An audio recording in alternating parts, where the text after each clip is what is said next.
Bonjour merveilleux êtres humains, j'espère que vous allez bien. Moi c'est Lou de la chaîne Lou Lacoste et aujourd'hui on se retrouve pour planifier à nouveau ensemble le mois de mai dans mon bullet journal. Alors oui, je dis à nouveau parce que si vous êtes attentifs, vous savez qu'on a déjà planifié ensemble le mois de mai dans mon bullet journal il y a quelques semaines avec le thème de la ferme et j'avais utilisé un style doodle, un style que j'utilise dans mes vidéos doodle récemment, donc un style très mignon avec plein de couleurs.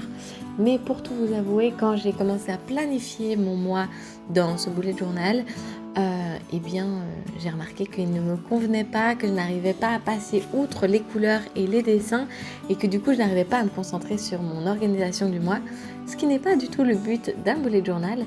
Du coup j'ai décidé de refaire complètement mon mois dans mon bullet journal et de faire un thème complètement noir et blanc. Et pour ce thème-là, j'ai choisi les poissons combattants, donc les bêta-fiches, que je trouve vraiment superbes. Et en plus, ce sont des créatures parfaites pour exercer le mouvement, parce que leur queue, à chaque fois, grandes comme elles sont et font des superbes mouvements dans l'eau, je me suis dit que c'était parfait pour essayer d'exercer ça avec des lignes et essayer de vraiment représenter sur papier le mouvement de ces jolis poissons. Donc voilà, c'est vraiment un exercice que j'ai adoré faire. Pas super facile dès le début, mais une fois qu'on a compris le principe, ça devient très simple en fait et assez rapide même. Donc voilà, je vous conseille vraiment d'essayer chez vous et de le refaire. Si vous le refaites, taguez-moi sur Instagram, j'adorerais voir vos créations de ces bêta-fiches. En plus de l'exercice du mouvement, je voulais aussi m'exercer sur la mise en page et le contraste de mes pages. Donc, comme vous le voyez, j'ai fait des cadres autour de mes bêta-fiches pour rajouter du contraste à la page et déjà un peu mettre en évidence le poisson et puis simplement habiller aussi un peu plus la page. Bon. Comme toujours, il faut un petit peu donner d'attention à son petit chat parce que donner trop d'attention au poisson, il n'aime pas trop. Mais donc sur la page de gauche, j'ai décidé de quand même reprendre mon habitude de 2018, de mettre mon objectif général sur la page de gauche. Ensuite, on arrive non pas sur ma planification du mois, mais sur ma page d'objectifs. Alors oui, de nouveau, mais ces objectifs-ci sont plus concrets. J'ai divisé donc ces objectifs plus concrets en 3 sections.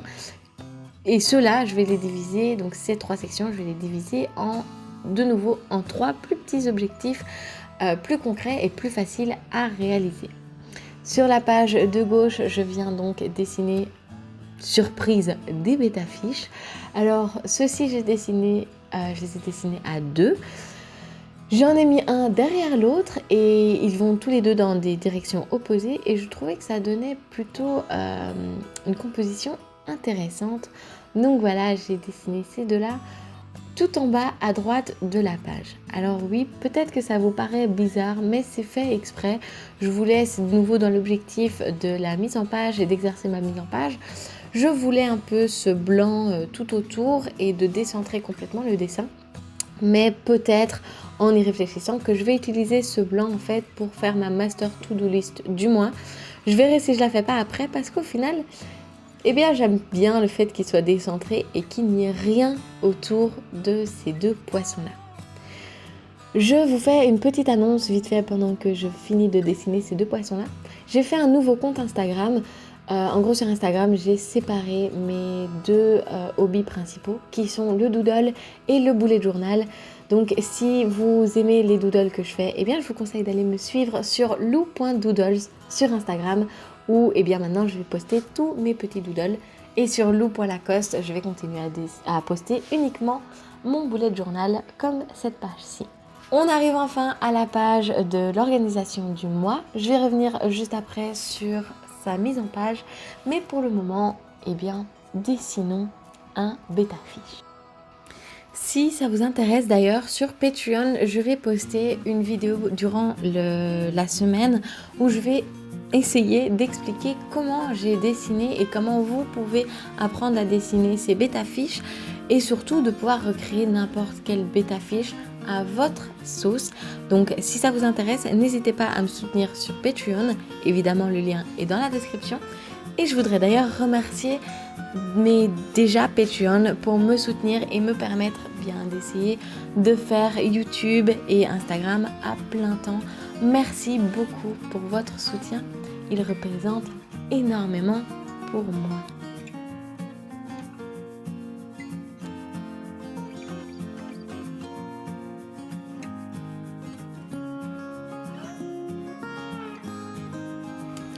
Donc, en ce qui concerne la mise en page de cette fameuse page d'organisation du mois, j'ai décidé de faire le calendrier à gauche en faisant simplement une longue ligne de 1 à 31 en divisant par un espace toutes les semaines après le dimanche. Et sur la page de droite, donc comme vous le voyez, j'ai fait 2 gros carrés. Un dans lequel se trouve un bêta-fiche, donc au-dessus duquel se trouve un bêta-fiche plutôt, et en dessous, le calendrier du mois. Donc, vous allez le voir après, je ne le monte pas encore tout de suite parce que je dois attendre que l'encre sèche, mais je vais venir mettre les jours et les numéros des semaines en blanc dans ce cadre pour ajouter un peu d'éléments un peu plus intéressants. Alors, le mois de mai et le 05-19, je les ai écrits comme ça, je trouve qu'ils rappellent un petit peu des bulles et je trouve que ça donne pas trop mal. On passe maintenant à la dernière page de ce mois-ci qui est la semaine 19 et vous ne voyez pas encore exactement où j'ai placé ce dessin de bêta-fiche, mais il est en gros tout en haut à droite de la page de droite de mon bullet journal. Je vous laisse un peu observer comment j'ai dessiné ce bêta-fiche là et on revient juste après pour parler de la mise en page de cette fameuse semaine 19.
Pour la mise en page de cette page 19, je vais utiliser mes stickers de jour de la semaine écrits en blanc sur un rectangle noir.